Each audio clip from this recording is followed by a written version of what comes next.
ធ្វើខ្លួនឲ្យស្រួលបួលមិនបាច់ឲ្យត្រង់សរសើរទេកុំឲ្យតែខុសទេបើថ្ងៃនេះមានរឿងគ្រួសារយើងត្រូវរងគ្រោះហើយដឹងហើយប្រកាសជាងស៊ីកូនស្រីមន្ត្រីក្រសួងហិរញ្ញវត្ថុចូលគាល់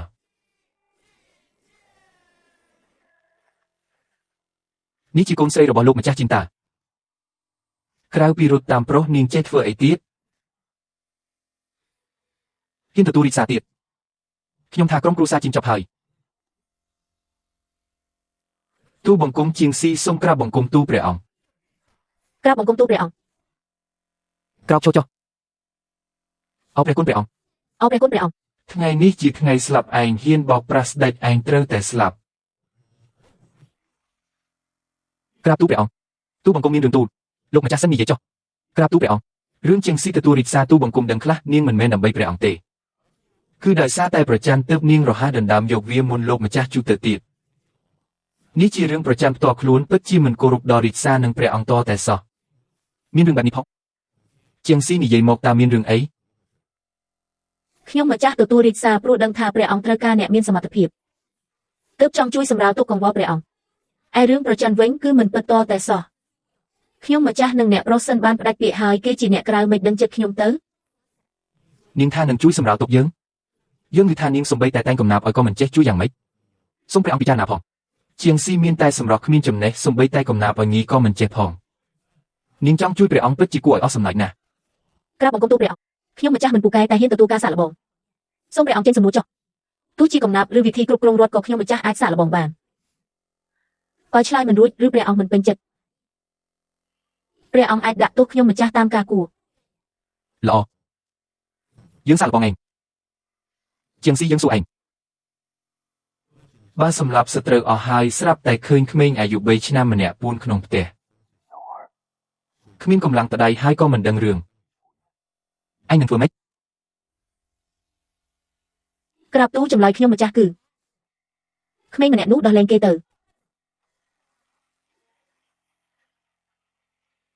មុនឲ្យគេទៅខ្ញុំនឹងលុតជង្គង់សម្លឹងភ្នែកគេរួចប្រាប់គេយ៉ាងម៉ត់ចត់ថា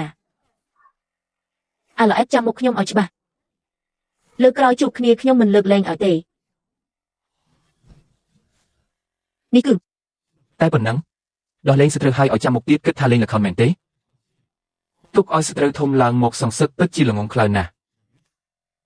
ពិតជាអត់ប្រយោជន៍និយាយតែរឿងគ្មានបានការក្រាបទូលកុំទាន់ឲ្យប្រញាប់ខ្ញុំម្ចាស់និយាយមិនទាន់ចប់ទេ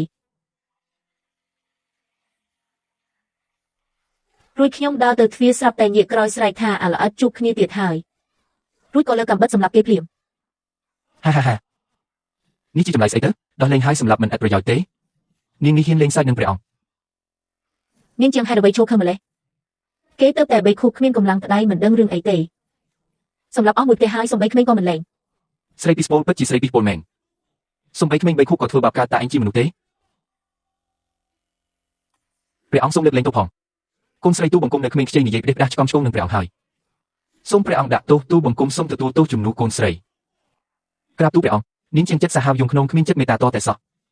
បើឲ្យនាងធ្វើមន្ត្រីច្បាស់ជាធ្វើបាបប្រជារាស្ត្រមិនខានទូបង្គំសូមព្រះអង្គដាក់ទោសធ្ងន់ធ្ងរដើម្បីធ្វើជាគំរូឲ្យដាក់ទោសហេតុអ្វីត្រូវដាក់ទោសនាងជាងនិយាយបន្តទៀតទៅយើងចង់ដឹងណាស់ថាក្បាលរបស់នាងនៅមានគំនិតអីខ្លះទៀតក្រាបទូលព្រះអង្គខ្ញុំមិនអាចធ្វើខ្លួនថ្លៃថ្នូរដូចអ្នកប្រាជ្ញទាំងពីរអ្នកនោះឡើយខ្ញុំគ្រាន់តែជាមនុស្សធម្មតា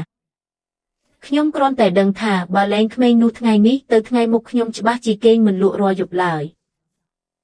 មិនដឹងថាគេធំពេលណាត្រឡប់មកវិញពេលណាហើយយកកាំបិតមកភ្ជុំមកខ្ញុំពេលណាឡើយមិនដឹងថាគេនឹងមកសងសឹកទៅគេប្រហែលជាត្រូវគេចិញ្ចឹមរស់នៅសុខសាន្តភ្លេចការសងសឹកបាត់ហើយលោកម្ចាស់ជួសសួរបានល្អខ្ញុំសូមសួរលោកមួយសំណួរតាមការអុកមីរបស់ព្រះអង្គគឺខ្ញុំជាអ្នកសម្លាប់គ្រួសារសត្រូវមនុស្សដែលសម្លាប់គេទាំងគ្រួសារតើមានសិទ្ធិអីសង្ឃឹមថាក្មេងនោះនឹងភ្លេចគំនុំទៅសត្រូវរបស់ខ្ញុំគឺមិនដឹងពីការកំចាត់ឬស្គាល់ឲ្យអស់នោះទេបើមិនអញ្ចឹងទេមិននឹងត្រូវវិនិច្ឆ័យទាំងគ្រួសារទៅបើថ្ងៃនេះខ្ញុំលែងស្រូវទៅ10ឆ្នាំក្រោយបើគេមកសងសឹកសម្រាប់ខ្ញុំតើខ្ញុំទៅរកយុទ្ធធម៌ពីណាលោកម្ចាស់ជូតើលោកព្រមរងជំនួសខ្ញុំទេ ក្រាបទូលព្រះអង្គខ្ញុំម្ចាស់យល់ថាកាត់ស្មៅត្រូវតែរំលើងឬ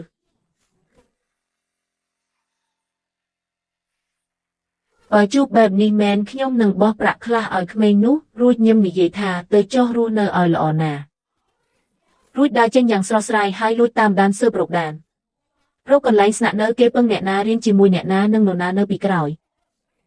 ស៊ើបច្បាស់ហើយកុំចាប់ចោលទាំងអស់